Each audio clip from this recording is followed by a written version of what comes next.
Welcome dear student. आज हम लोग इंजीनियरिंग मैथ्स के topic introduction to Bessel equation and Bessel function को स्टडी करने जा रहे हैं। So after complete this module you will be able to describe Bessel equation, you will be able to find the series solution of Bessel equation and also you will be able to describe Bessel function।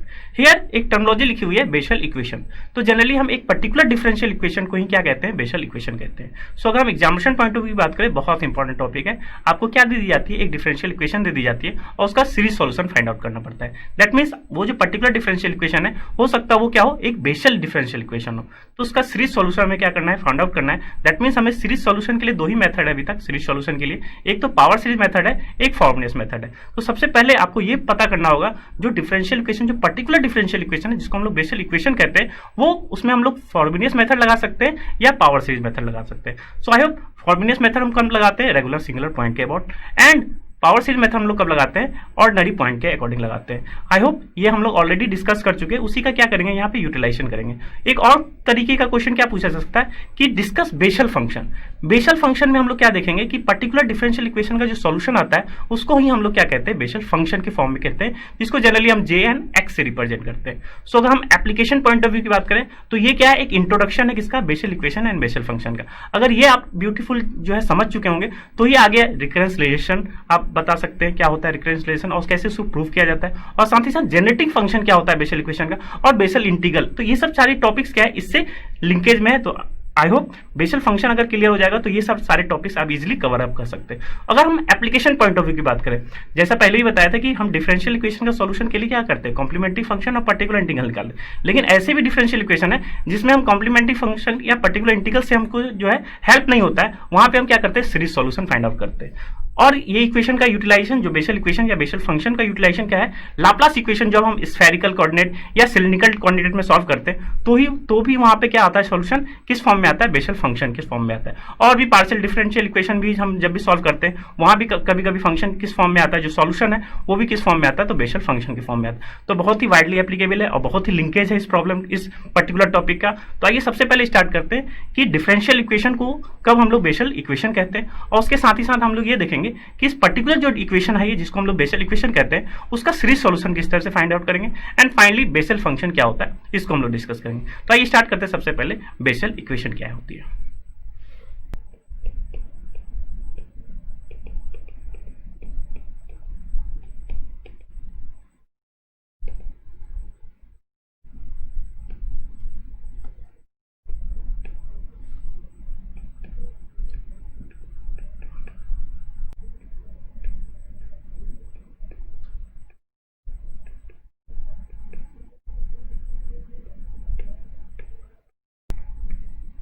तो सबसे पहले basal equation क्या होती है, तो जैसा हमने बताया कि एक डिफरेंशियल इक्वेशन, एक पर्टिकुलर डिफरेंशियल इक्वेशन को ही हम लोग क्या कहते हैं, बेसल इक्वेशन कहते हैं। तो यहाँ जो डिफरेंशियल इक्वेशन है क्या है, सेकंड ऑर्डर की डिफरेंशियल इक्वेशन है सबसे पहले। तो ये हमारा सेकंड ऑर्डर की डिफरेंशियल इक्वेशन है। कोफिशिएंट हम चेक करते जाए, d2y बाय ds2 का कोफिशिएंट क्या है, x square, dy by dx का कोफिशिएंट क्या है, x, और y का कोफिशिएंट क्या है, x square minus n square. तो अगर कोई भी डिफरेंशियल इस फॉर्म में होती है, यहाँ n की जगह हो सकता है 0 हो, -1 हो, -2 हो या 1/2 हो, कोई भी पर्टिकुलर वैल्यू n की हो सकती है। तो इस टाइप के पर्टिकुलर डिफरेंशियल इक्वेशन को ही हम लोग क्या कहते हैं, बेसल इक्वेशन कहते हैं। सो आई होप आपको आइडेंटिफाई हो जाएगा कि अगर आपके पास एग्जामिनेशन में अगर डिफरेंशियल इक्वेशन का फेस ये है तो आप ये समझ जाएंगे कि जो गिवन इक्वेशन है वो क्या है, बेसल इक्वेशन है। अब पूछा क्या जाता है, सबसे पहली बात कि अगर डिफरेंशियल इक्वेशन है, और अगेन इसमें हम क्या निकाल सकते हैं, ऑर्डिनरी पॉइंट और singular point, regular singular point भी निकाल सकते हैं, इररेगुलर सिंगुलर पॉइंट भी निकाल सकते हैं। साथ ही साथ हमें क्या निकालना है, जो पर्टिकुलर एक डिफरेंशियल इक्वेशन है, हम करते क्या है, हम इस सीरीज सॉल्यूशन में इस पर्टिकुलर डिफरेंशियल इक्वेशन का क्या फाइंड आउट करना चाहते हैं, सीरीज सॉल्यूशन।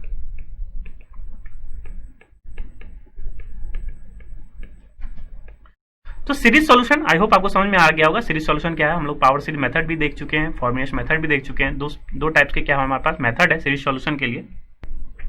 तो टू टाइप्स के क्या है हमारे पास मेथड है एक सीरीज सॉल्यूशन को सॉल्व करने के लिए। तो पावर सीरीज मेथड हम कब लगाते हैं, जब आपके पास ऑर्डिनरी पॉइंट हो, उसके अबाउट हम पावर सीरीज मेथड का क्या कर सकते हैं, एक्सपेंशन करते हैं और डिफरेंशियल इक्वेशन को क्या करते हैं, सॉल्व करते हैं।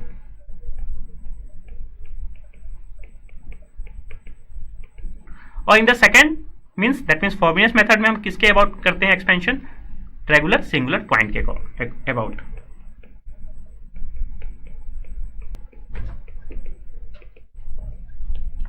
सो हियर सबसे पहले आपको ये पता करना होगा कि पर्टिकुलर जो डिफरेंशियल इक्वेशन है, जब भी हमें ये नहीं गिवन रहता कि किसके अबाउट हमें इसका सीरीज सॉल्यूशन है, तो हम किसके अबाउट जनरली खोजते हैं, x इक्वल टू 0। सो इस पॉइंट x इक्वल टू 0 ये आपका ऑर्डिनरी पॉइंट है या आपका क्या है, रेगुलर सिंगुलर पॉइंट है इस डिफरेंशियल इक्वेशन के। अगर ये हमें पता चल जाए कि ऑर्डिनरी पॉइंट है तो हम पावर सीरीज मेथड लगाएंगे, और ये पता चल जाए अगर रेगुलर सिंगुलर पॉइंट है तो हम क्या लगाएंगे, फ्रोबेनियस मेथड लगाएंगे। तो आपको स्टेप क्लियर है, एक सीरीज सॉल्यूशन डिफरेंशियल इक्वेशन में किस तरह से निकाला जाता है। और अब हमें क्या चेक करना है, ऑर्डिनरी पॉइंट और सिंगुलर पॉइंट ये x इक्वल टू 0 पे है क्या। तो अगेन आई होप आपको ordinary point, regular singular point या इररेगुलर सिंगुलर पॉइंट किस तरह से जो है क्लासिफाई की जाती है पर्टिकुलर डिफरेंशियल इक्वेशन का, वो आपको क्लियर है। और आई होप आप अपने नोटबुक में भी जो है क्या मेंशन कर चुके होंगे, सारे स्टेप्स मेंशन कर चुके होंगे, ऑर्डिनरी पॉइंट के क्या स्टेप्स होते हैं और सिंगुलर पॉइंट के क्या स्टेप्स होते हैं, और साथ ही साथ सिंगुलर पॉइंट में हम क्लासिफाई किस तरह से करते हैं, regular singular point and irregular singular point. तो अगेन जब भी इस टाइप की प्रॉब्लम होता है, जो d2/ds2 का कॉफिशिएंट है उसको हम क्या करते हैं, पर्टिकुलर से जो भी कॉफिशिएंट उसको हम क्या करते हैं, डिवाइड कर देते हैं पूरे इक्वेशन को। तो यहाँ है क्या, d2/ds2 का कॉफिशिएंट क्या है, x²। तो x² से हम इस पूरे इक्वेशन को क्या करते हैं, डिवाइड कर दें। तो let this is our equation 1।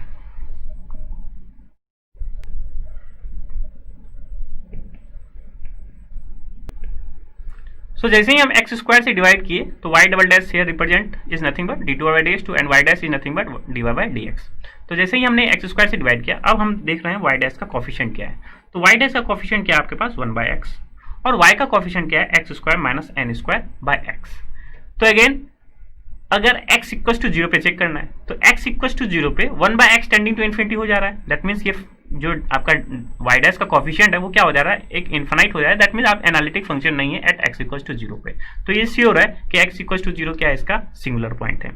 अगर एक्सेप्ट दैट दिस पॉइंट, जो डिफरेंशियल इक्वेशन है सारे पॉइंट्स क्या है आपके पास, ऑर्डिनरी पॉइंट है, क्योंकि ऑर्डिनरी पॉइंट वो होता है जहाँ पे जो डिवीजन है y' का कॉफिशिएंट मीन्स जो यहाँ पे y x है, अगर ये क्या होगा, 0 नहीं होगा तो ओवरऑल ये डिफरेंशियल इक्वेशन क्या है, मींस जो है वैलिड है, मींस कहीं भी इन्फिनिटी नहीं हो रही है, इनफाइनाइट नहीं हो रही है। तो ये गारंटी है कि जो x इक्वल टू 0 पे क्या हो जा रहा है, आपका 1/x क्या हो जा रहा है, टेंडिंग टू इन्फिनिटी हो जा रहा है।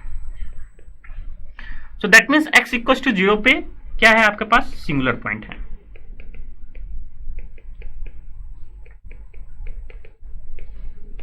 सो एक चीज क्रॉस हो गया कि हमारे पास पावर सीरीज मेथड इसमें एप्लीकेबल नहीं है। अब सिंगुलर पॉइंट में भी हमें ये गारंटी होना चाहिए कि ये क्या है, रेगुलर सिंगुलर पॉइंट है।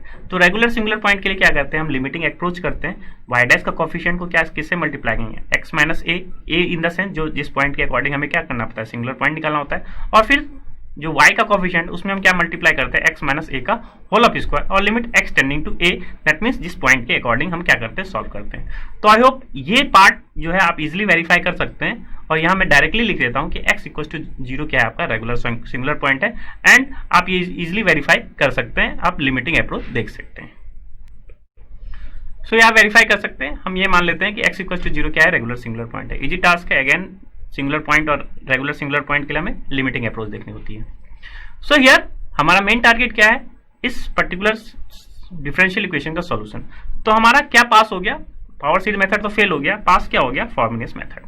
तो हम क्या लगाएंगे, फ्रोबेनियस मेथड लगाएंगे इस पर्टिकुलर डिफरेंशियल इक्वेशन को सॉल्व करने के लिए। सो आई होप आपको ऑब्जेक्टिव क्लियर हो गया, क्यों हम फ्रोबेनियस लगा रहे हैं, क्यों हम पावर सीरीज नहीं लगा रहे हैं। तो आपके पास जो डिफरेंशियल इक्वेशन को उसको फर्दर आप लिख लें, और उसमें हम लोग क्या लगाएंगे, फ्रोबेनियस मेथड लगाएं।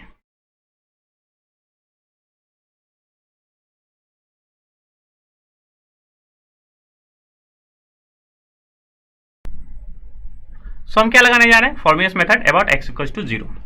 तो इसके लिए हम क्या मानते हैं, एक सॉल्यूशन मानते हैं, पावर सीरीज मेथड टाइप से ही सॉल्यूशन मानते हैं, लेकिन थोड़ा डिफरेंट होता है फ्रोबेनियस मेथड से।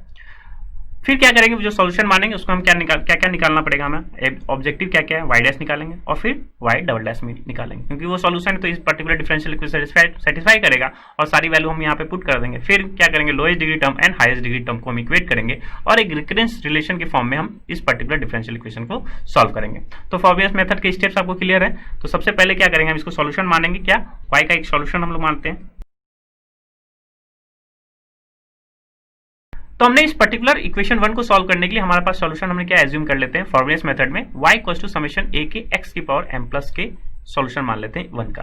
तो पावर सीरीज में थोड़ा सा डिफरेंट होता है, वहां क्या मानते हैं x की पावर k मानते हैं और a के, तो वहां केवल क्या अननोन क्वांटिटी क्या होता है a k होता है, a k in the sense a0 a1 a2 and so on. यहाँ पे अननोन क्वांटिटी क्या है आपके पास कलर में भी दिख रहा है a के that means a0 a1 a2 and so on, ये भी अननोन है और साथ ही साथ m का मीन्स m जो है वो भी क्या है अननोन है। तो हमें ये दोनों वैल्यू क्या करनी पड़ती है फाइंड आउट करनी पड़ती है। सो यही हमारा एम होता है। तो इसको फाइंड आउट करने के लिए क्या करना पड़ता है, जो हमने डिफरेंशियल इक्वेशन का सॉल्यूशन माना है तो इसमें क्या है y डैश भी कोफिशिएंट है, इक्वेशन 1 को अगर देखिए आप वहां पे y डैश भी है और यहाँ y डबल डैश भी है। तो इसका हम क्या करें y डैश निकाले और फिर y डबल डैश निकाले और दोनों तीनों वैल्यूज को हम क्या करें इक्वेशन 1 में पुट कर दें। यही क्या होता है फॉर्मुलेस मेथड का रूल होता है। तो y ये है इसका डिफरेंशिएट करें और फिर फर्दर एक बार और डिफरेंशिएट करें, मीन्स y डैश निकालने जा रहे हैं और y डबल डैश निकालने जा रहे हैं।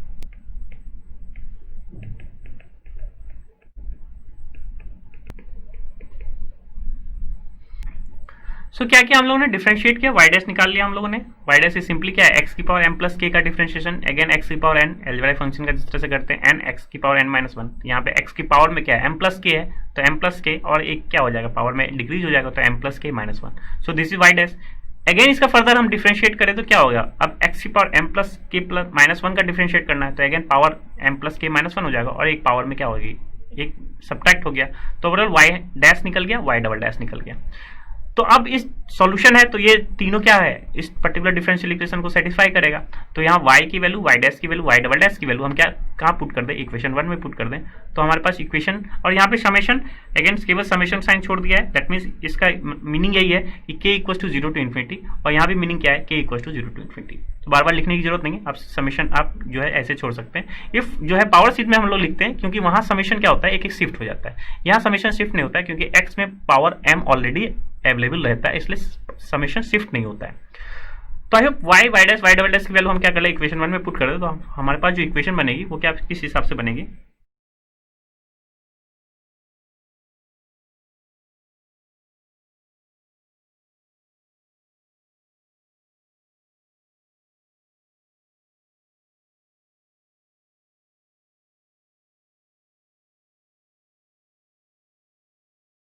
सो क्या किया हम लोगों ने y की वैल्यू y डैश की वैल्यू और y डबल डैश की वैल्यू हम इक्वेशन 1 में पुट कर दें तो क्या हुआ x स्क्वायर का कोफिशिएंट क्या है d2y बाई dx2 वो वैल्यू पुट कर दिया, x का कोफिशिएंट क्या है हमारे पास y डैश और x square minus 9 square coefficient क्या है y, ये तीनों वैल्यू हम क्या कर लिए पुट कर दिए और एक इक्वेशन हमारे पास डेवलप हो गई।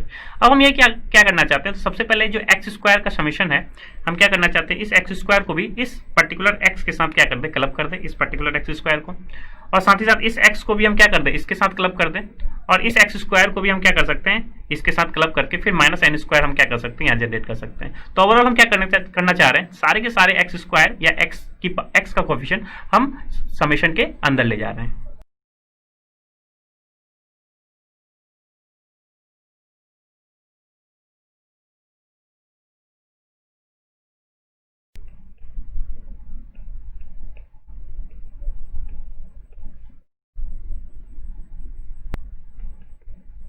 सो हमने क्या किया एक्स स्क्वायर को क्लब कर दिया एक्स की power m plus k minus 2 तो क्या हो जाएगा एक्स स्क्वायर और m plus k minus 2 nothing but x की पावर एम प्लस के 2 कैंसिल आउट हो गया। सिमिलरली यहाँ पे इस पर्टिकुलर सेकंड टर्म में देखें सेकंड टर्म की सीरीज में देखें तो क्या है पावर एक्स की power m plus k minus 1 और बाहर कोफिशिएंट क्या है एक्स की पावर 1 तो ये दोनों क्लब हो जाएंगे तो क्या हो जाएगा एक्स की पावर एम प्लस के। और यहाँ पे क्या किया थर्ड सीरीज में क्या किया इसको हम लोग स्प्लिट कर सकते हैं in the sense x square से पहले प्रोडक्ट कर दे माइनस एन स्क्वायर से प्रोडक्ट कर दे फिर एक्स स्क्वायर से जैसे प्रोडक्ट किया तो फिर एक्स स्क्वायर और क्लब किया किसको हम लोग किया एम प्लस के को तो एक्स स्क्वायर एम प्लस के साथ क्लब होगा तो क्या हो गया एम प्लस के plus 2 and similarly minus n square as it is वो सीरीज आपके पास अवेलेबल है।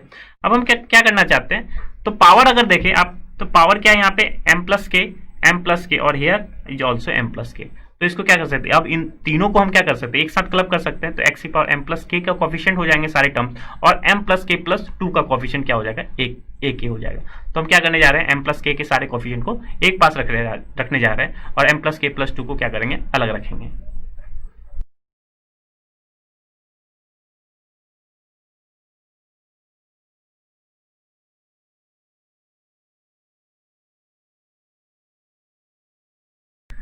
तो हमने क्या किया एक्स की पावर एम प्लस के को क्लब कर दिया सारे टर्म्स को और एक्स की पावर एम प्लस के प्लस 2 को एज इट इज रहने दिया।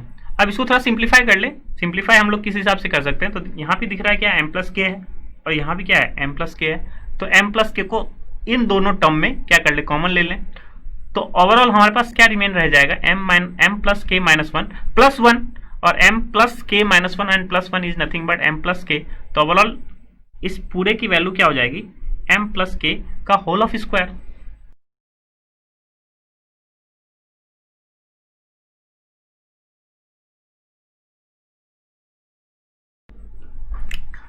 तो after simplifying m plus k into m plus k minus one plus m plus k, क्या हमने क्या किया, एम प्लस के कॉमन लिया। तो ओवरऑल यहाँ पे क्या बचा, M plus k minus one plus one, तो यहाँ से वन वन क्या हो गया, कैंसिल आउट हो गया। तो ओवरऑल एम प्लस के यहाँ भी था और यहाँ भी क्या बचा, एम प्लस के बचा। तो ओवरऑल इन दोनों को क्लब कर लिया, तो ओवरऑल क्या हो गया, m plus k square minus n square x की पावर एम प्लस के, और यहाँ पे आपके पास अगेन क्या चल रहा है, एक्स की पावर एम प्लस के प्लस टू।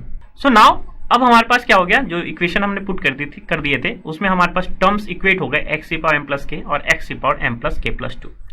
तो हमें सबसे पहले किसकी वैल्यू निकालनी होती है, स्टेप अगर फॉर्मुलेस मेथड में हम लोग को क्लियर है, सबसे पहले हम m की वैल्यू निकालते हैं। तो m की वैल्यू किस करस्पॉन्डिंग किस हिसाब से निकालेंगे, तो सबसे लोएस्ट डिग्री टर्म को क्या कर रहे हैं, इक्वेट कर रहे हैं हम जीरो के साथ। तो अगर इस इक्वेशन को हम लोग देखें, सो m की वैल्यू के लिए हम क्या करेंगे, लोएस्ट डिग्री टर्म के कोफिशिएंट को किसके इक्वेट करेंगे, हम जीरो से इक्वेट करेंगे। तो लोएस्ट डिग्री टर्म कब मिलेगा, अगर आप देखें, अगर समेशन, ये तो पता है कि समेशन जो है run from k equals to zero to infinity, यहाँ भी क्या है summation k equal to zero to infinity. तो अगर पहला टर्म देखें पहले सीरीज में k equal to zero put करें तो क्या मिलेगा, x की पावर m मिलेगा। तो ये जो सीरीज है, ये सीरीज स्टार्ट कहाँ से होगी, कोफिशिएंट जो होंगे उसके क्या होंगे, x की पावर m मिलेगा, फिर क्या मिलेगा, x की पावर m प्लस वन मिलेगा।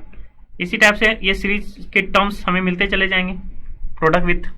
लेकिन पर्टिकुलर सेकेंड सीरीज को अगर देखें तो k equal to zero put करें तो क्या मिलेगा आपको पास, x की पावर m प्लस टू। तो ये सीरीज स्टार्ट हो रही है x की पावर m प्लस टू से।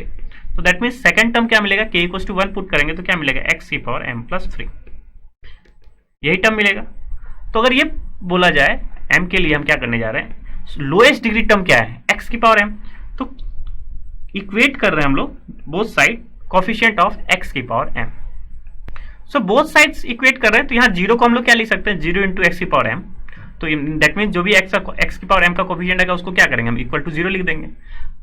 तो अब ये है कि x की पावर m में क्या दोनों सीरीज के इक्वेशन काम आएंगे कि एक ही सीरीज के इक्वेशन काम आएंगे। तो यहाँ क्योंकि ये क्या है, x की पावर m प्लस टू से स्टार्ट है, तो ये तो काम नहीं आएगा ये पर्टिकुलर सेकेंड सीरीज। तो क्या करने जा रहे हैं हम, इसी पर्टिकुलर सीरीज में जो फर्स्ट सीरीज है इसमें हम k equal to zero put कर दें तो x की पावर m का कोफिशिएंट मिल जाएगा हमें। तो अब क्या करने जा रहे हैं, k equal to zero in first series, और उसको किससे इक्वेट कर दें, हम जीरो से इक्वेट कर दें। तो k equal to zero put करें तो क्या मिलेगा, a k है तो क्या हो जाएगा, a naught m plus k whole of square means m plus zero whole of square, तो यह क्या हो गया, m square minus n square हो जाएगा। और x की पावर क्या मिलेगा आपके पास, m का ही कोफिशिएंट चेक करें तो दिस इज x की पावर m, और इसको इक्वेट कर रहे हैं किससे, जीरो से इक्वेट कर रहे हैं। ये हमेशा m में एक क्वाड्रेटिक इक्वेशन मिलता है और यहाँ से m के हमें सॉल्यूशन मिल जाता है। तो सिंस a नॉट तो जीरो नहीं है, क्योंकि उसी में पर्टिकुलर सारे टर्म्स या तो a नॉट में लिखते हैं या तो a वन में लिखते हैं। तो a नॉट तो जीरो नहीं है और दो चीज का प्रोडक्ट क्या है, जीरो है, तो क्या जीरो होना पड़ेगा, m square minus n square को ही क्या होना पड़ेगा, जीरो होना पड़ेगा। सो m square minus n square that means एक क्वाड्रेटिक इक्वेशन मिल गई। इसकी सॉल्यूशन हम लोग क्या लिख सकते हैं,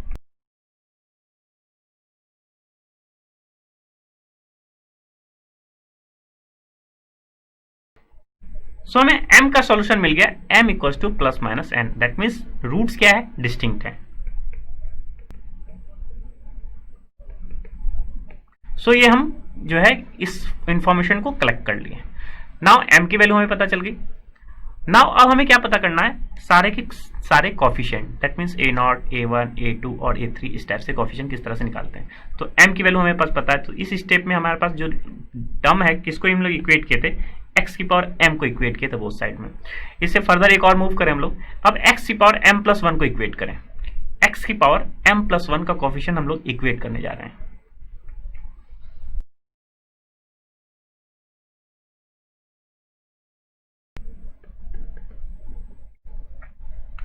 तो दैट मीन्स एक और डिग्री हम क्या किए, एक्सटेंड किए, इंक्रीज किए, या कह सकते हैं आप जो है फर्स्ट टर्म लिखने जा रहे हैं, फर्स्ट टर्म तो x की पावर m का कोफिशिएंट है, सेकंड टर्म लिखने जा रहे हैं। तो फिर अगेन हमारे पास क्वेश्चन स्टिल वही रहा कि दोनों सीरीज में कौन सी सीरीज जो है वर्कआउट करेंगे। सो अगेन फर्स्ट सीरीज है, फर्स्ट सीरीज में स्टार्ट एक्स की पावर एम है, इसके बाद जो कॉफिशिएंट होगा वो किसका मिल रहा है, एक्स की पावर एम प्लस वन। क्या इधर भी कॉफिशिएंट मिल रहा है एक्स की पावर एम प्लस वन का? नहीं, क्योंकि ये स्टार्ट हो रहा है एक्स की पावर एम प्लस टू में। तो अगर हमें एक्स की पावर एम प्लस वन का कॉफिशिएंट चेक करना है तो क्या करें, फर्स्ट सीरीज में जिस हिसाब से यहाँ पे हमने क्या पुट किया था, के इक्वल टू 0 पुट किया था, क्या हम के इक्वल टू 1 पुट कर दें फर्स्ट सीरीज में तो हमारे पास किसका कॉफिशिएंट आ जाएगा, एक्स की पावर एम प्लस वन का आ जाएगा सिंपली। तो के इक्वल टू हम क्या पुट करने जा रहे हैं, 1 फर्स्ट सीरीज में।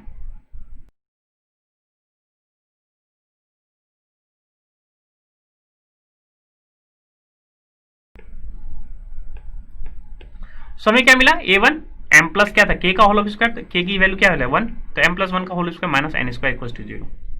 अब यहाँ पे ये चेक कर रहे हैं कि क्या ये 0 होगा कभी, क्योंकि m का सोल्यूशन हमें पता चल गया m equal to plus minus n है, तो ये तो 0 कभी नहीं होगा। m प्लस 1 का whole square nothing equal to n square हो जाएगा अगर 0 होगा तो, और m equal to plus minus n satisfy नहीं करेगा, दैट मीन्स ये तो 0 नहीं होगा। तो 0 क्या रहा होगा, ये जो कॉफिशिएंट है आपका a1 0 रहा होगा। क्यों, क्योंकि हमारे पास जो सॉल्यूशन आ गया है m equal to plus minus n, वो इसको सेटिस्फाइड नहीं करेगा m प्लस 1 का whole square equal to n square, क्योंकि यहाँ से m की वैल्यू क्या हो जाएगी, डिफरेंट हो जाएगी, मीन्स प्लस माइनस n नहीं होगी। तो 0 क्या रहा होगा, a1 0 रहा होगा ना। हमें ये पता चल गया कि a1 क्या है, 0 है। इस हिसाब से इंक्रीज कर सकते थे, एक्स की पावर m प्लस 2 को भी इंक्रीज कर सकते हैं, फिर वहां से भी आपके पास कॉफिशिएंट आ जाएगा, एक्स की पावर m प्लस 3 भी इक्वेट कर सकते हैं। लेकिन हम करना क्या चाहते हैं, हम एक रिकरेंस रिलेशन फाइंड आउट करना चाहते हैं, दैट मीन्स वो रिलेशन जो सक्सेसिवली कॉफिशिएंट के टर्म में हो, दैट मीन्स a के प्लस 1 के फॉर्म में हो जाए या a के प्लस 2 के फॉर्म हो जाए, इस टाइप का हम रिलेशन फाइंड आउट करना चाहते हैं। तो इसके लिए हम क्या करें, जो कॉफिशिएंट है उसी को हम इक्वेट कर दें, दैट मीन्स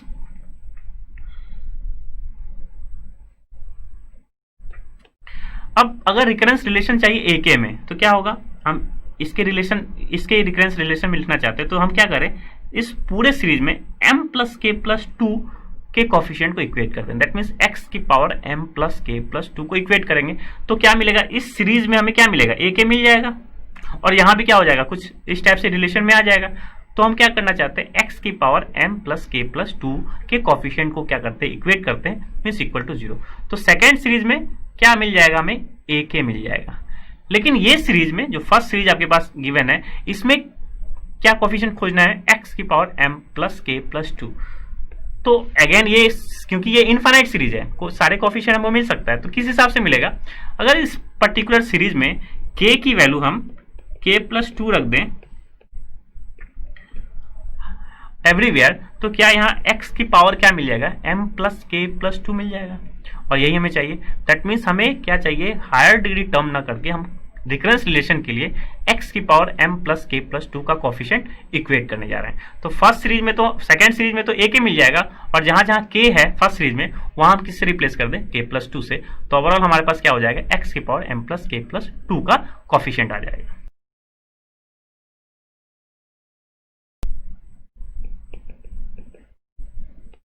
सो एक्स की पावर m प्लस के प्लस 2 का कॉफिशिएंट चेक करने के लिए क्या करेंगे, अगेन फर्स्ट सीरीज में हम क्या कर दे, k को रिप्लेस कर दे k प्लस 2 पे, और सेकंड सीरीज क्या टर्म्स आ जाएगा AK, और यही क्या हो जाए, 0 के इक्वल हो जाए, तो k equal to k plus 2 रख दे फर्स्ट सीरीज में। तो now we have a recurrence relation between AK and AK plus 2, यही हमें चाहिए होता है। तो AK प्लस 2 को हम लोग क्या किसके टर्म में लिख सकते हैं, AK के टर्म में लिख सकते हैं, तो आपके पास क्या हो जाएगा, AK plus 2 is nothing but, so AK plus 2 is nothing but minus 1 upon m plus के plus 2 whole of square minus n square AK। अब यहाँ से सारे के सारे हम जो टर्म्स हैं, means A0 A1 A2 in the sense, means A0 के फॉर्म में हम लोग लिख सकते हैं, मीन्स A0 तो हमें A0 के टर्म में ही लिखना है। तो अगर हम यहाँ से k की वैल्यू क्या कर ले, अगर 1 पुट करें तो क्या मिलेगा, हमें AK प्लस 3 मिलेगा, k की वैल्यू 0 पुट करें तो क्या मिल जाएगा, A2 मिल जाएगा। तो सबसे पहले k की वैल्यू हम 0 पुट कर दें,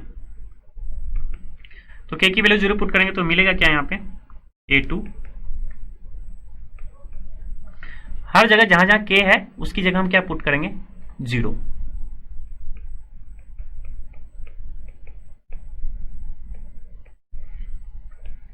तो A2 इन टर्म्स ऑफ क्या हो गया, हमारे पास A0 हो गया। सिमिलरली A3 निकाल सकते हैं, सिमिलरली A4 निकाल सकते हैं। तो A3 निकालने के लिए हम क्या क्या पुट करना पड़ेगा, k इक्वल टू 1।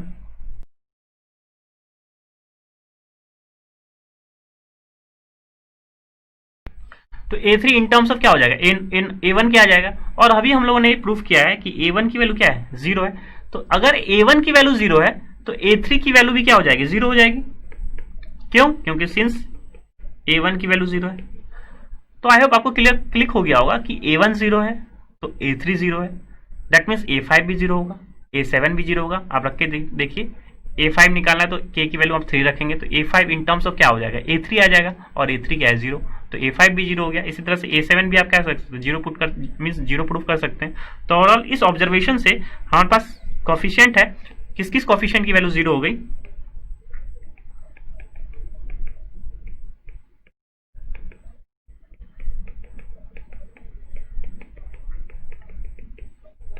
तो सारे ऑड कॉफिशिएंट की वैल्यू क्या हो गई, हमारे पास 0 हो गई।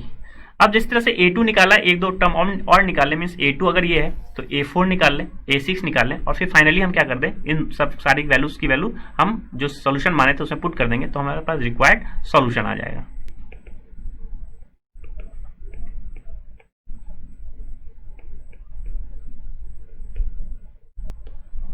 तो सिंस k इक्वल टू 2 रखेंगे तो a4 की वैल्यू आपके पास आ गई।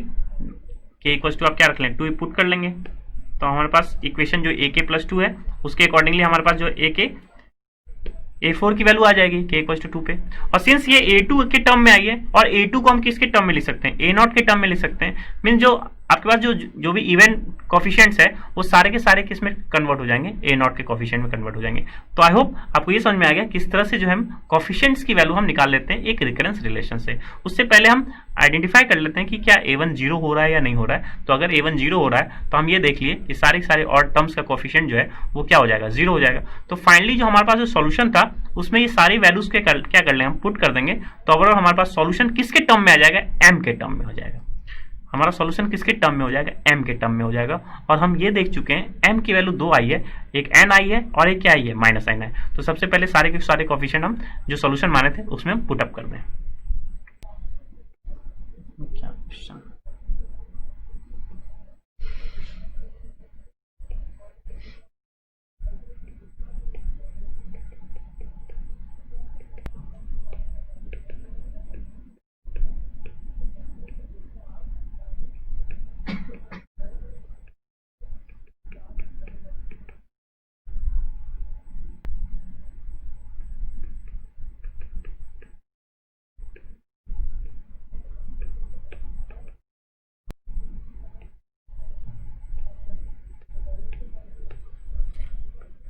सो हमने जो सॉल्यूशन माना था वो क्या सॉल्यूशन माना था, समेशन a के x की पावर m प्लस k, यही सॉल्यूशन माना था। इसको एक्सपेंड कर देंगे तो क्या हो जाएगा, a0 x की power m plus a1 x की power m plus 1 plus a2 x की पावर m प्लस 2, यही सारे कॉफिशिएंट हमें मिलेंगे। और सारे कॉफिशिएंट की value in terms of a0 हम लिख सकते हैं। तो ओवरऑल वैल्यू ऑफ सारे coefficient that means a2 a4 की वैल्यू हम पुट अप कर दें तो पहला टर्म तो a0 x की पावर m मिलेगा, दूसरा टर्म क्या मिलेगा, a0 upon m plus 2 square minus n square x की पावर m प्लस 2। इसी तरह से x की पावर m प्लस 4 का कॉफिशिएंट मिलेगा, इसी तरह से x की पावर m प्लस 6 का कॉफिशिएंट मिलेगा। हम लोग लिखे नहीं, हम लोग dot dot dot as it is रख दिए। यहाँ से दिख रहा है कि a0 x की पावर m को हम लोग क्या कर सकते हैं, कॉमन ले सकते हैं। तो ओवरऑल हर टर्म्स में x की पावर m क्या हो गया, कॉमन हो गया। तो क्या बचेगा, यहाँ से यहाँ x स्क्वायर बचेगा, यहाँ x की पावर 4 बचेगा, इसी तरह से x की पावर 6 बचेगा। सिंस ये सॉल्यूशन किस में टर्म में आया, m के टर्म में आया। हमें चाहिए क्या सॉल्यूशन, क्योंकि m की वैल्यू हमारे पास क्या है, एक n है और एक माइनस n है। तो सबसे पहले m की वैल्यू n अगर इस इक्वेशन में पुट कर देंगे तो एक सॉल्यूशन हमें मिल जाएगा। इसी तरह से माइनस n पुट कर देंगे तो ओवरऑल एक सॉल्यूशन मिल जाएगा। और उस पर्टिकुलर उन दोनों सॉल्यूशन को हम क्या कर सकते हैं, दोनों लीनियर कॉम्बिनेशन के फॉर्म में, लीनियर इंडिपेंडेंट है, तो हम क्या कर सकते हैं, इक्वेशन 1 को दैट मीन्स जो इक्वेशन आपके पास आई है n को, उसको एक कांस्टेंट से मल्टीप्लाई कर दें, और साथ ही साथ m equal to minus n रखेंगे, उसको एक कॉफिशिएंट से मल्टीप्लाई कर देंगे 20 से, और उन दोनों को ऐड अप कर देंगे तो आपके पास क्या हो जाएगा, एक जनरल सॉल्यूशन मिल जाएगा।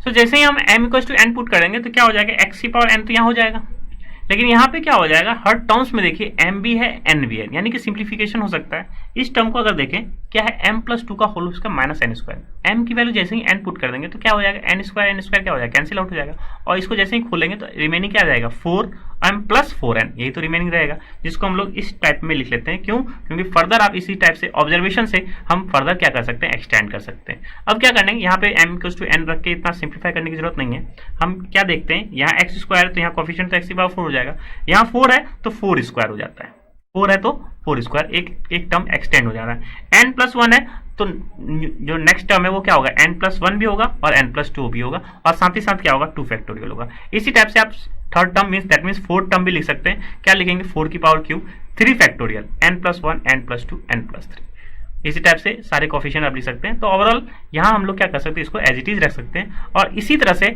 m इक्वल्स टू n की वैल्यू ये है तो m equals to minus n की वैल्यू हम भी लिख सकते हैं इसी टाइप से।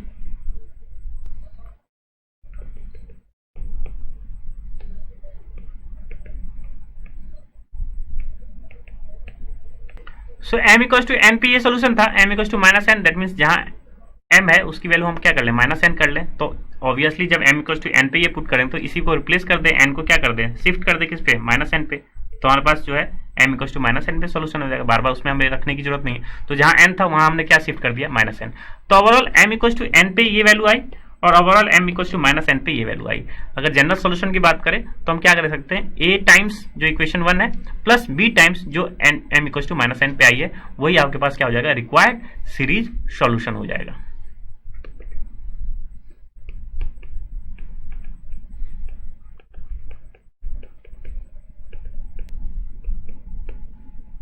सो यही क्या हो जाएगा, रिक्वायर्ड सोल्यूशन। अगर इस इक्वेशन को हम लोग a नाम दे दे और इस इक्वेशन के क्या नाम दे दे, हम लोग b इक्वेशन नाम दे दे, तो b से मल्टीप्लाई करेंगे और इसको a से मल्टीप्लाई करेंगे और फाइनली जो सम अप का होगा वही क्या होगा, आपका रिक्वायर्ड सोल्यूशन हो जाएगा। तो इन जनरल हमने ये देख लिया कि बेसल इक्वेशन का सॉल्यूशन किस टाइप से फाइंड आउट करते हैं। और सीरीज सॉल्यूशन क्यों कहते हैं, कि सारा टर्म्स क्या है, एक इनफाइनाइट सीरीज के टर्म में, एक्स स्क्वायर, एक्स की पावर 4, एक्स की पावर 6, एक्स की पावर 8, सारे के सारे सम क्या हो जाएगा, एक सीरीज के फॉर्म में आओ, जो क्या है, एक इनफाइनाइट सीरीज है। इसलिए हम इक्वेशन को, बेसल इक्वेशन को क्या क्या कहते हैं, जो इसका सॉल्यूशन फाइंड आउट करते हैं, इस सॉल्यूशन को हम लोग क्या बोलते हैं, सीरीज सॉल्यूशन बोलते हैं। सो आई होप बेसल इक्वेशन क्या होती है और साथ ही साथ हमें सीरीज सॉल्यूशन किस हिसाब से मिल जाती है बेसल इक्वेशन में, वो हम लोगों ने जो है देख लिया है। और इसका ही जो फर्दर है बेसल फंक्शन, वो हम लोग इसी दोनों सॉल्यूशन को किस हिसाब से बेसल फंक्शन के फॉर्म में हम लोग लिखेंगे, ये हम लोग अभी देखेंगे। तो सबसे पहले हम लोग बेसल इक्वेशन जान गए और साथ ही साथ क्या जान गए कि किस तरह से सॉल्यूशन फाइंड आउट करते हैं बेसल इक्वेशन का। सो स्टूडेंट, हम लोगों ने क्या क्या लर्निंग आउटकम अचीव कर लिया, that is describe Bessel equation. हम लोग बेसल इक्वेशन जान गए कि एक डिफरेंशियल इक्वेशन, एक पर्टिकुलर डिफरेंशियल इक्वेशन को कब बेसल इक्वेशन कहते हैं। और साथ ही साथ हम लोगों ने क्या अचीव कर लिया, series solution of Bessel equation. तो हम लोगों ने क्या यूटिलाइज किया, फ्रॉबेनियस मेथड यूटिलाइज किया about x equals to 0। x equals to 0 क्यों, क्योंकि x इक्वल्स टू 0 क्या होता, रेगुलर सिंगुलर पॉइंट था। और particular Bessel equation that means जो डिफरेंशियल इक्वेशन है उसका हम लोगों ने क्या स्टैब्लिश कर लिया, सीरीज सॉल्यूशन स्टैब्लिश कर लिया। तो आइए स्टार्ट करते हैं बेसल फंक्शन।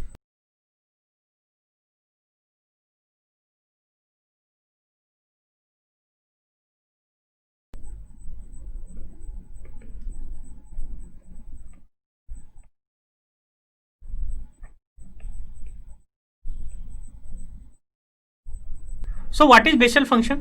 सो हम लोग ऑलरेडी डिस्कस कर चुके हैं कि बेसल इक्वेशन क्या होता है और उसका सॉल्यूशन किस तरह से फाइंड आउट करते हैं। तो बेसल इक्वेशन क्या है, इस पर्टिकुलर डिफरेंशियल इक्वेशन को हम लोग बेसल इक्वेशन कहते हैं। D two y by d two का कोफिशिएंट क्या होना चाहिए, x square. D y by d का कोफिशिएंट क्या है, एक्स, और वाई का कोफिशिएंट क्या है, x square minus n square. और इसका सोल्यूशन, दो सोल्यूशन आए थे, एम इक्वल्स टू एन पे और m equals to minus n पे। सो आई होप आप जो है नोटबुक में भी मेंशन करते हुए चले जा रहे होंगे कि बेसल इक्वेशन क्या है और उसके सॉल्यूशन किस हिसाब से आए थे, एम की, क्योंकि एम की वैल्यू दो वैल्यू आई थी, एम इक्वल्स टू एन पे और m equals to minus n पे। तो हम लोग एक सॉल्यूशन लिए एम इक्वल्स टू एन पे, इस टाइप के पास हमारे पास सॉल्यूशन आई थी। अब हमें इसी पर्टिकुलर सॉल्यूशन से हमें बेसल फंक्शन फाइंड आउट करना होता है। तो सबसे पहली बात कि इस इक्वेशन को, इस जो सॉल्यूशन आया इसको हम लोग इन जनरल टर्म में किस हिसाब से लिखेंगे, फर्स्ट जो है पार्ट ये है। मीन्स इस पर्टिकुलर फंक्शन को एक जनरल टर्म हम निकालना चाहेंगे कि उसमें अगर हम समेशन के फॉर्म में अगर आर इक्वल्स टू 0 पुट करेंगे तो ये इक्वेशन आ जाएगी, मीन्स फर्स्ट टर्म आ जाएगी। आर इक्वल्स टू 2 पुट करेंगे तो second term, r equals to 3 put करेंगे थर्ड टर्म आ जाएगी। ये आप के फॉर्म में हम ये जो है इसको देख सकते हैं। और साथ ही साथ जो ये ए नॉट है, इसकी वैल्यू ऐसा क्या पुट करेंगे जिसको हम लोग बेसल फंक्शन कहते हैं। तो दो चीज है, इस सॉल्यूशन को हम लोग ऐसा क्या nth, क्योंकि अगर ये तो इनफाइनाइट सीरीज है, इसका rth टर्म की बात करें तो rth टर्म हमारे पास क्या होना चाहिए, एक चीज ये, और साथ ही साथ ए नॉट की वैल्यू हम क्या लिख सकते हैं, जिसको हम लोग बेसल फंक्शन कहते हैं। दो चीजें। तो सबसे पहले फर्स्ट जो है पार्ट पे आते हैं कि अगर ये सीरीज जो है इस हिसाब से कंटिन्यूड रहती और rth टर्म में हमें इस पर्टिकुलर वैल्यूज को लिखना होता है। rth term that means nth term वो टर्म होता है कि n इक्वल टू 0 पुट करें फर्स्ट टर्म मिल जाए, n इक्वल टू 2 पुट करें सेकंड टर्म मिल जाए, n इक्वल टू 3 पुट करें थर्ड टर्म आपको हिसाब से मिलता हुआ चला जाए। तो पर्टिकुलर अगर इस टाइप में हम देख रहे हैं तो ऑब्जर्वेशन देखिए क्या हो रहा है, एक्स स्क्वायर है, एक्स की पावर 4 है। इस 4 को, जो 4 लिखा हुआ है, इसको हम लोग थोड़ा सा चेंज कर रहे हैं। इस 4 को हम लोग क्या लिख रहे हैं, 2 इंटू 2 लिख सकते हैं। यहां भी 4 स्क्वायर 2 फैक्टोरियल को भी थोड़ा सा हम इसी हिसाब से लिखने की कोशिश कर रहे हैं। इसको हम लोग क्या लिख रहे हैं, 4 इंटू 2 स्क्वायर को हम लोग क्या लिख लिए, 2 into 4 into 2 square mean 2 factorial को क्या लिख लिया हम, 2 इंटू 4 इंटू 2 स्क्वायर, वैल्यू वही आएगी। तो अगर हम लोग ऐसा लिख सकते हैं तो अब इससे हम लोग डायरेक्ट जनरल टर्म लिखने की कोशिश करेंगे, दैट मीन्स rth टर्म लिखने की कोशिश करेंगे।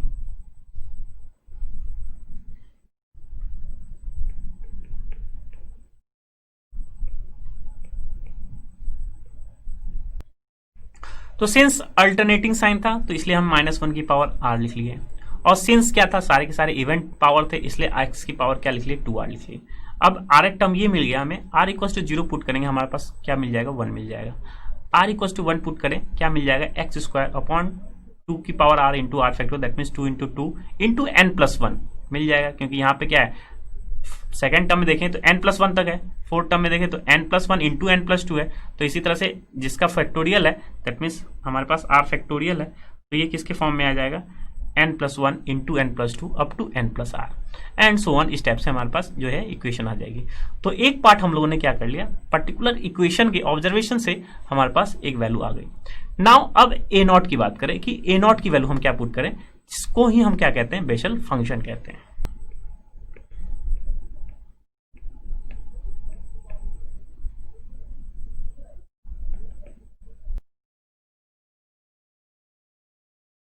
तो ए नॉट से पहले हम इस पर्टिकुलर जो सीरीज सॉल्यूशन है उसको समेशन के फॉर्म में लिख सकते हैं, क्योंकि अब rth टर्म हमें पता चल गया तो समेशन के फॉर्म में हम इजीली लिख सकते हैं कि यही समेशन होगा, जिसमें r इक्वल टू 0 पुट करें, आपके पास first term second term third term इस हिसाब से हो जाएगा।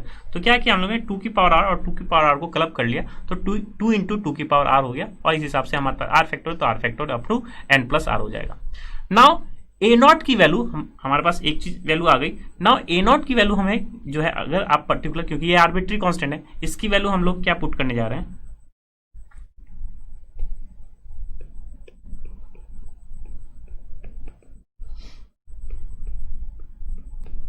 तो सिंस ए नॉट क्या है आपके पास आर्बिट्री कांस्टेंट है, अगर हम ए नॉट को क्या पुट कर दे, 1/2 की power n gamma n plus 1, अगर हम ऐसा पुट कर देते हैं तो जो सॉल्यूशन आया है उसी को हम लोग क्या कहते हैं, बेसल फंक्शन कहते हैं। फिर से रिपीट कर दे रहे हैं, जो सॉल्यूशन आया है यही सॉल्यूशन था बेसल इक्वेशन का, तो जो सीरीज सॉल्यूशन था, तो जो सॉल्यूशन आया है इसमें अगर हम ए नॉट की वैल्यू ये पुट कर दें, क्योंकि आर्बिट्री कांस्टेंट हम अगर ये पुट कर दें 1/2 की power n gamma n plus 1, यहाँ पे गामा फंक्शन इसलिए क्योंकि अभी हम बताएं कि n की वैल्यू पॉजिटिव भी हो सकती है, n की वैल्यू नेगेटिव भी हो सकती है, n की वैल्यू फ्रैक्शनल भी हो सकती है, इसलिए n फैक्टोरियल यूटिलाइज नहीं किया गया, इसलिए गामा जो है फंक्शन यूटिलाइज किया गया।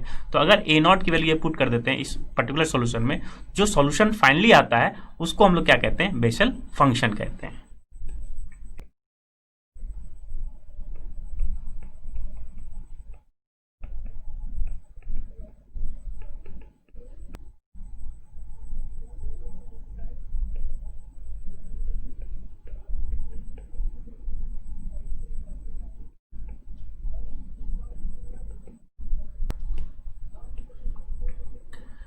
सो दस ए नॉट की वैल्यू हम इस पर्टिकुलर इक्वेशन में पुट कर दें तो ए नॉट की वैल्यू क्या हो, 1/2 की power n gamma n plus 1, और साथ ही साथ x की पावर n भी था, x की पावर n को हम लोग क्या कर सकते हैं, अंदर ले जा सकते हैं, तो क्या हो जाएगा x की power 2r n plus n, तो हम लोग इसको लिख लिए x की पावर n प्लस 2r, और बाकी सब सारे टर्म्स को हम एज इट इज लिख लिए।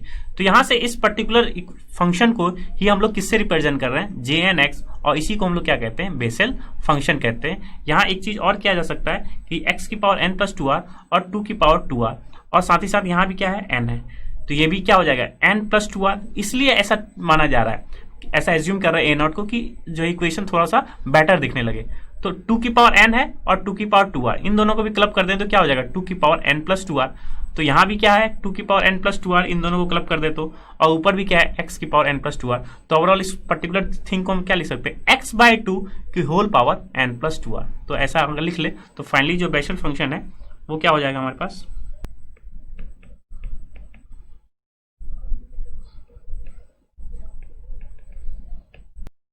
हमने क्या किया, गामा n प्लस 1 और 2 की पावर n भी क्या अगले समेशन के अंदर लेके चले गए। तो ओवरऑल हमारे पास इक्वेशन क्या हो गई, -1 की पावर r, नीचे r factorial divide by gamma n plus 1, n plus 1, n plus 2, n plus 3 and so on n plus r, और यहाँ क्या हो गया x/2 की पावर n प्लस 2r। अब इस टर्म्स को हम लोग फैक्टोरियल के फॉर्म में लिख सकते हैं, क्योंकि क्या लिख सकते हैं, gamma n plus 1 into n plus 1, n plus 2, n plus r, that means ये सिंपली क्या हो गया, n प्लस r फैक्टोरियल हो गया।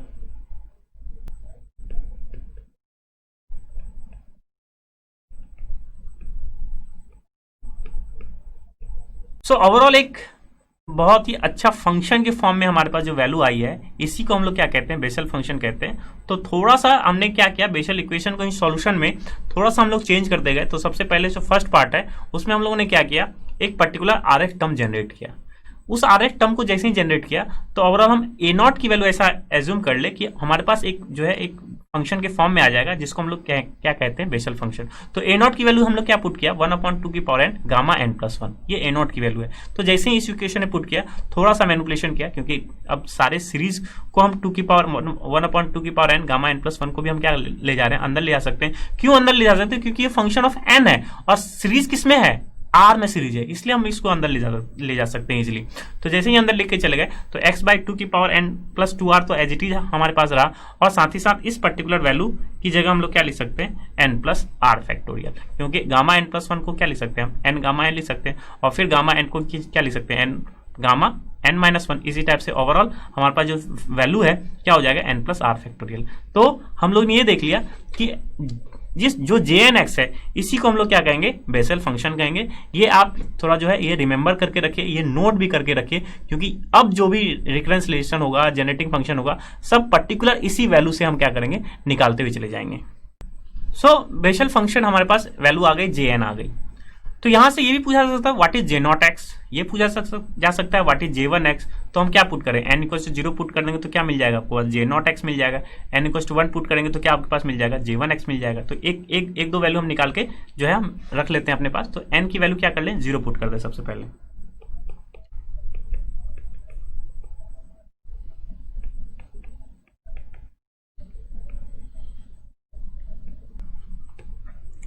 तो j0x भी बहुत यूजफुल होने वाला है कि आगे जितने भी लेक्चर हैं, j0x की वैल्यू भी हम क्या कर देंगे, अगर इस पर्टिकुलर सीरीज को देख लें तो उसकी जगह हम क्या लिख सकते हैं, j0x लिख सकते हैं। तो यहां से देखें तो हुआ क्या, n की वैल्यू हम 0 पुट कर दे, इस इक्वेशन में पुट कर दिए, तो n plus r factorial is nothing but r factorial. तो यहाँ क्या हुआ, r factorial into r factorial, that means r factorial square, और यहाँ x/2 की पावर क्या हो गया, 2r हो गया। तो अगर सीरीज को हम एक्सपैंड कर दें तो ओवरऑल हमारे पास जो वैल्यू क्या आएगी, so this series is known as j0x। तो थोड़ा सा पैटर्न के हिसाब से देखें, क्योंकि अगर r फैक्टोरियल स्क्वायर करते तो हमारे पास उससे पैटर्न नहीं मिल सकता था। यहाँ एक पैटर्न मिल रहा है, x²/2², x की पावर 4, अगेन पावर तो क्या हो जा रही है, इवन ही हो जा रही है।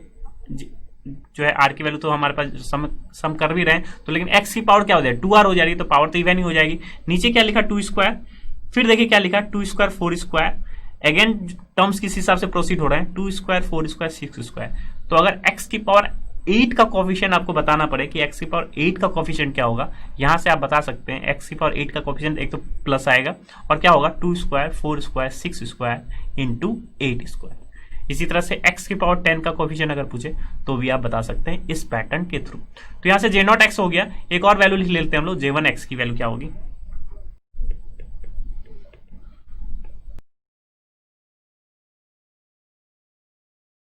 तो सिमिलरली हमारे पास j1x मिल गई। हम क्या किए, n की वैल्यू हम क्या पुट कर दिए, 1 पुट कर दिए इस इक्वेशन में।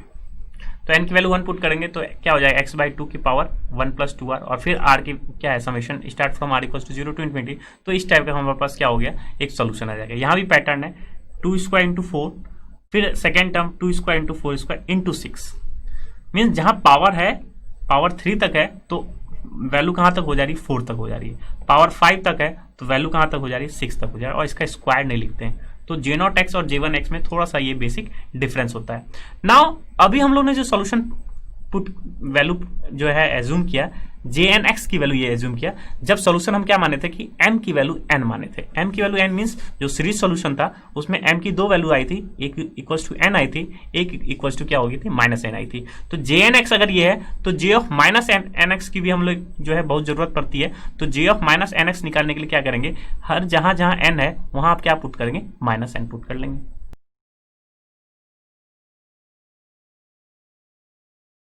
सो now we have Jnx and we have J minus nx। हमने क्या पुट किया, m equals to n put करके एक सॉल्यूशन मिला और a0 की वैल्यू हमने डिफाइन की, तो हमें Jnx मिल गया और J ऑफ माइनस nx मिला। तो अगर अब आपसे पूछा जाता है कि अगर बेसल सीरीज हमें आपके पास गिवन हो और उसका सीरीज सॉल्यूशन आपको बताना हो कि सीरीज सॉल्यूशन क्या होगा, तो हम लोगों ने क्या देखा था, बेसल इक्वेशन, जब बेसल इक्वेशन का प्रूफ किया था तो क्या पुट किया था कि इक्वेशन जो फाइनल सॉल्यूशन था वो y equals to a times equation जब m equals to n put करे और प्लस b टाइम्स जो इक्वेशन में m equals to minus n put करे। क्या यहाँ पे भी यही किया जा सकता है, अगर हमें jn के फॉर्म में लिखना हो सीरीज सॉल्यूशन, तो y की वैल्यू जो आपके पास आएगी